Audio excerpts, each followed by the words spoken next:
For the past few days now, a news has been moving around. The news about Peter Obi being offered the opportunity to be a vice president to Atiku. Nigeria and politics. The North and politics.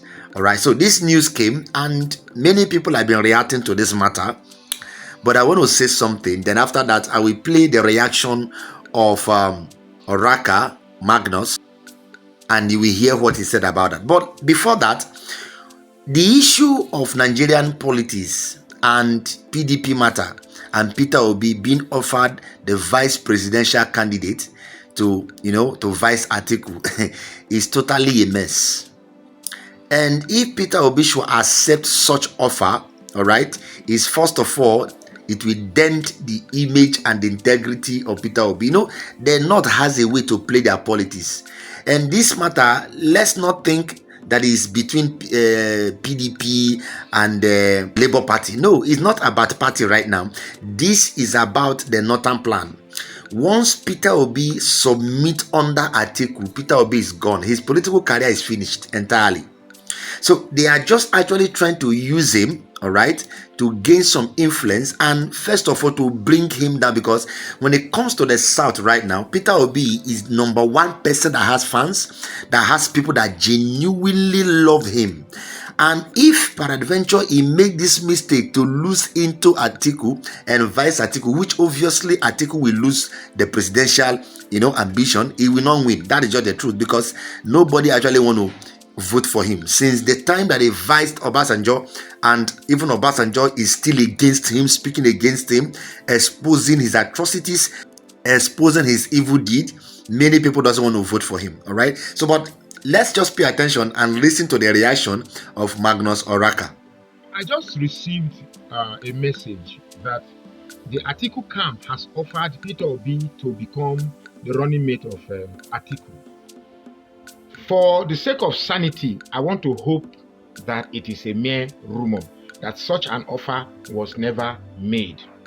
But if it is indeed made, it goes to elaborate a video I made sometime in the past where I said that the North has not come to grasp with the reality of the political awareness in the South.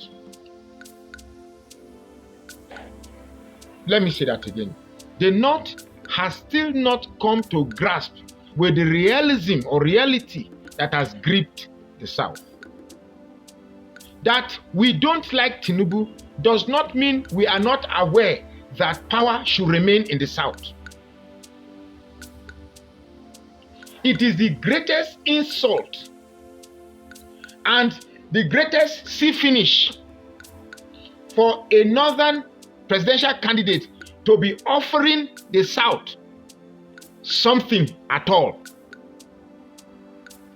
It is the mentality of Nigeria belongs to us that leads to this idea that the best place Nigeria can offer the Southerners and the Igbos at large is vice presidency. Mr. Atiku, the last time I was a bit diplomatic with my video. Now I'm going to be stringent. I'm going to be upfront. I'm going to be pushy with my point. Mr. Atiku, you will not be president of this country. Take it or leave it. You won't. You are refusing to come to the... You see, I was hating Wike, but now I think I'm beginning to see why Wike is the way he is. I'm beginning to see why Wike is the way he is, because you think before you die you must be president, as if that president for somehow it's your birthright. It's your birthright. I thought you loved the South, but it is turning out to be a flop. Power will definitely remain in the South. Just get it. It is only left to which part of the South you want it to remain. Obviously, we don't have a South-South candidate for now. We have a Southwestern candidate who is failing drastically and a Southeastern candidate who is eyeing to become the president of this country in the person of Peter Obi.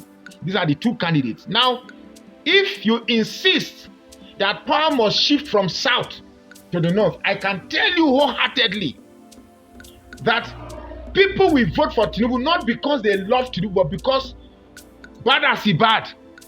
You don't own Nigeria. You don't own Nigeria. We prefer a 10 Tinubu than another Fulani imposing himself on us after an 8 years of war. Come on, what type of arrogance is that? What type of political arrogance is that? What type of political effrontery, audacity that we encourage to even consider it?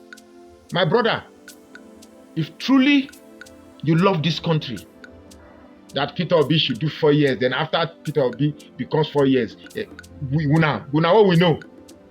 Let's assume Peter Obi accepts to become vice president for 4 years. You will not agree to I beg. Peter Obi, if he accepts to be vice president, I can assure you that the whole South, if you like make Tinubu come with horn of Satan, the whole South and Southeast will vote for Tinubu. And if not possible, even that after that 4 years, after that same 2031, we will still do the same thing again, because you have gradually awakened the South to understand their political power and their political relevance. My brother, let me not say more than this. Like I said, I pray it's a rumor, but if it is, my brother, you go nowhere. Power remains in the South. So first of all, you will agree with me that what he said is actually correct, regarding to the point that it is very insulting for the Northerners to even come up to say that, the presidential ticket should be zoned to the North, not the South. It is very insulting. And this shows how, ambitious the Northerners is. This shows how trickish they are. They are just looking for how to end, the fame and to end the good mind of the people of the southern part that really want Obi to be there. The fact that Tinubu is the president right now and is from the south does not mean that the southern part actually loves him. Does not mean that they are the one, that he is the one that they voted for. If every opportunity is given to anybody from the south, I tell you, they will remove Tinubu and replace Tinubu with Peter Obi, despite all the mistakes that Peter Obi is making right now, which is making a lot of people to lose interest in him. But he's still a genuine person. He still have this kind of mindset. All right, and I tell you, no matter how people are feeling about Peter Obi because of his movement and because of the news that is going on right now, a lot of people may not have him at heart. But I tell you, if he still contests, people that still love him will still vote for him. Even those that don't still love him, he will still build a better choice despite his weak mindset. All right, if you have a weak mind, Nigerians will not like you to be the president of Nigeria. This was what happened to Jonathan, and that's why he did not last there. If you don't get lion heart, you cannot lead Nigeria as a president. If you don't get wicked heart, you cannot lead Nigeria as a Nigerian president.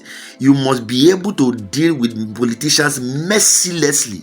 All right, despite their cry, despite their pressure, just like what Tinubu is doing right now, taking decisive decisions, no matter the pain you go through. He will tell you to be patient, and the fact is that there is nothing you can do about it. Okay, so this is the kind of mindset that can lead Nigeria, and Peter Obi does not have this mindset. That's why it will become difficult for Peter Obi to actually be a president in Nigeria. But to you, what is your thought regarding what Magnus Oraka said, and what is your thought regarding this vice presidential slot that Atiku want to offer Peter Obi? All right, or do you think that Peter Obi will accept it, or do you think it's just a mere rumor? But this is not actually a mere rumor. Please drop your thoughts right there in the comment section and subscribe to this channel if you have not. Then share this video to everyone out there. God bless you. See you next time in my next video.